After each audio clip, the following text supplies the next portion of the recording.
Hello, a very warm welcome to Middle East Matters. I'm Sanam Shantier. Coming up on this week's show, Iran declares an end to the Islamic State group. In recently recaptured cities like Deir ez-Zor, however, security and stability remain to be a challenge. A product from Yemen, that's the bee's knees. But the impoverished country's honey industry is stung by the ongoing civil conflict. Also on this week's Middle East Matters, we're joined by the woman behind the hijab emoji. 16-year-old Saudi national Rayouf Alhumedhi speaks to us from the Austrian capital. But first, Iranian officials have declared the end of the territorial hold of the Islamic State group. That's after 3 years of wreaking havoc across the region. In eastern Syria, however, which was recently retaken from the militant jihadists, Syrian pro-government forces will still have to contend with a security vacuum. France 24 brings you this exclusive report from the ground. Shenan village was just retaken from the Islamic State group by the Syrian Democratic Forces. Dead jihadi fighters still litter the streets. As we drive by, an old man is being roughed up by an SDF fighter. You say you're not part of the Islamic State group. I swear I'm not with them. I'm sick. I have diabetes. Just kill me now. Let's just end this now. Calm down, sir. Calm down. I swear I'm not with them. I have diabetes and a bad heart. He beat me. Why did he beat me? That's not good. Look, I'm trembling. Why did you hit me? I've done nothing to you. The fighters are weary. They fear enemies might be hiding among the locals. Why didn't you answer when I asked you where the IS fighters are? You said I can't talk. Why can't you talk?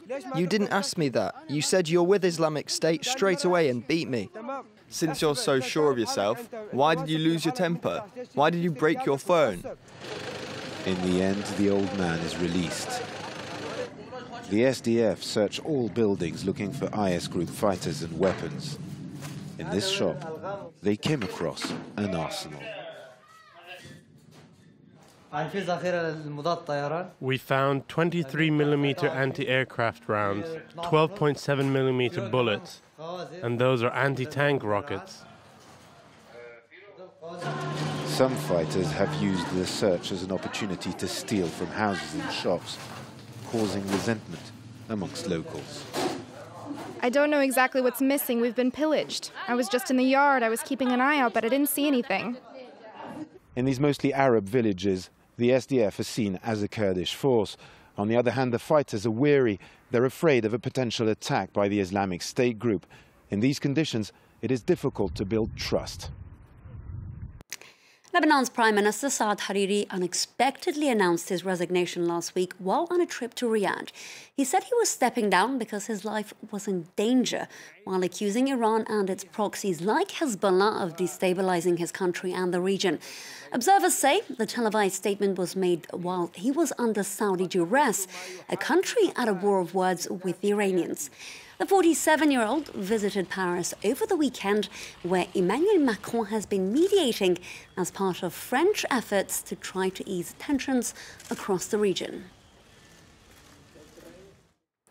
Now in Egypt, construction is underway for a new financial and administrative capital on a very grand scale. On the agenda, futuristic skyscrapers, an international airport, a large government quarter, and of course universities.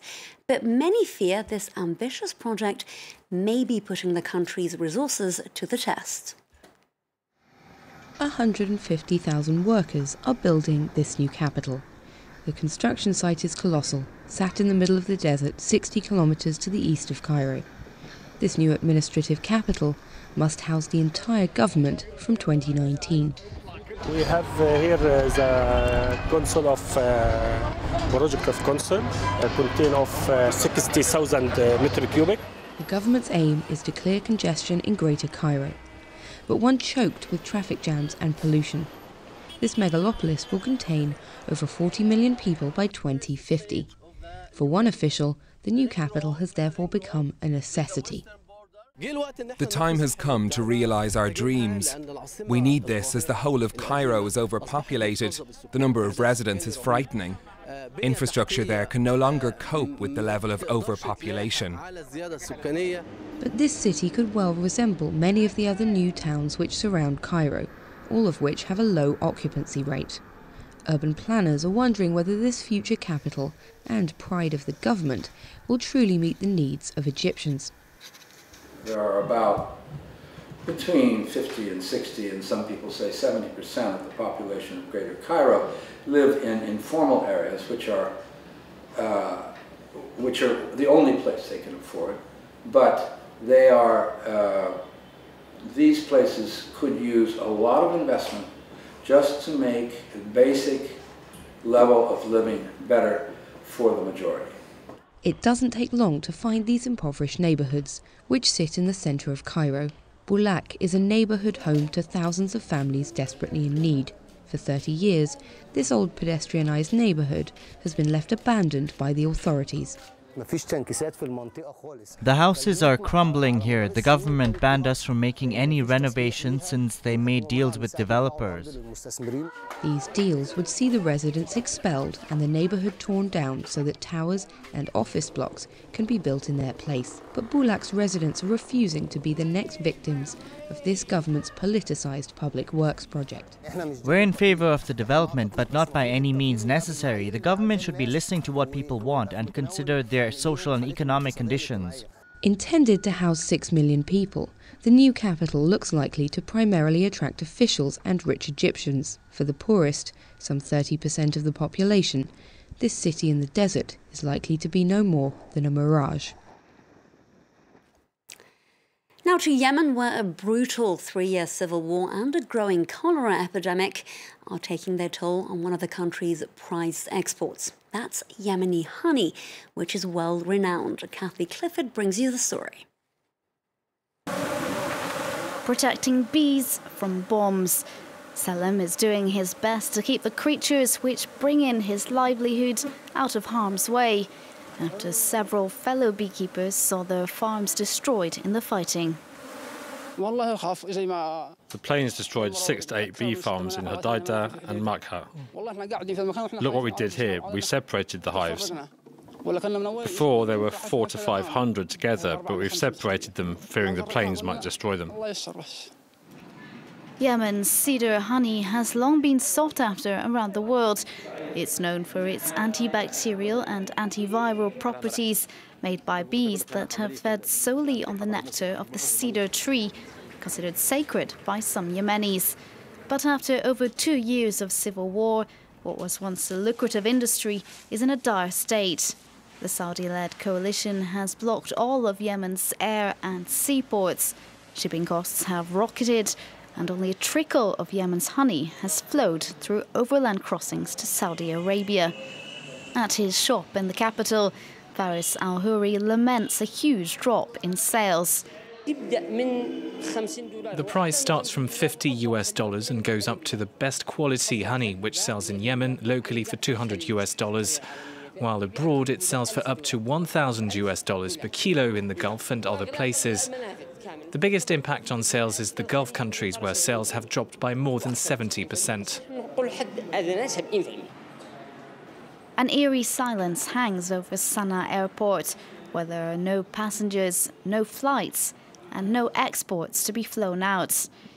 There's a long road ahead for Yemen before the country's honey industry can get back on its feet. In 2015, Apple unveiled different skin tones for their human-like emojis after receiving backlash for lack of diversity.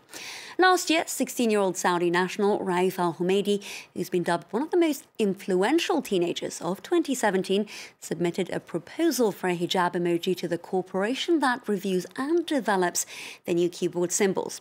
Her suggestion was accepted by the tech giant and finally unveiled last month. Now, this has come at a time when countries across the West are wrestling with the issue of the Muslim veil in all its forms. Now, for more, we're joined from Vienna by the woman behind the hijab emoji.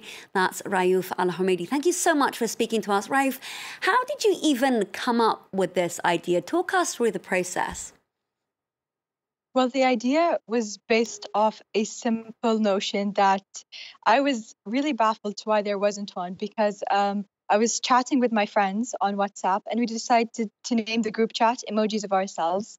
And because I wore the headscarf, I didn't find anything to represent myself with. To battle around that, I used a turban emoji and a regular girl emoji to present me. And that was really when the thought process began and submitting the emoji became an actual thing. Now, you, of course, wear the Muslim veil on a daily basis, and you've said that not all reactions to your physical appearance have been completely positive. Did this have something to do with your initiative? Not really, because as we all know, anything related to Islam gains contention, especially the headscarf. However, if anything, I hope this emoji does the exact opposite and reduces tension because it will normalize the headscarf, seeing that emojis are a widely accepted pop culture aspect, and hopefully open discussions to the if whether a hijab is a symbol of oppression and actually talk to Muslim women. And that's another question. It appears that while there has been a lot of support for this emoji, there have also been critical voices. And some are even saying that, we don't want this. This is actually, the hijab is for us a symbol of oppression. Yes, there has been talk about it being a symbol of oppression, but I personally wear it because I'm proud of it, and millions are proud of wearing the headscarf. And this is not saying those that are forced to wear the headscarf aren't being oppressed. They are, but this sheds light on those that want representation, which hopefully is what this emoji strives for. So you're saying that all women who wear hijab are oppressed? Oh no, of course not. I'm saying that there is a group of people that unfortunately are oppressed, but this is not what this emoji wants to symbolize. It wants to symbolize those that are proud of wearing it, like I am, those that want representation and a voice of diversity. Now, you do give some conferences about women and technology. Is this a field that you now want to pursue as a career? I'm really interested in technology as a whole, but I would like to do something similar to this emoji, which is kind of like activism in a sense. So I'd love to merge entrepreneurship and tech together in hopes of bridging the gap between, how people see tech as something, a far off thing. Nobody was really involved in it. So I'd love to bridge that gap. Rayouf Alhumedhi, the creator of the hijab emoji, thank you so much for joining us here on France 24. Well, that's it for this edition of Middle East Matters. You can always catch up with our latest news and shows on Facebook and Twitter. Do stay tuned to France 24.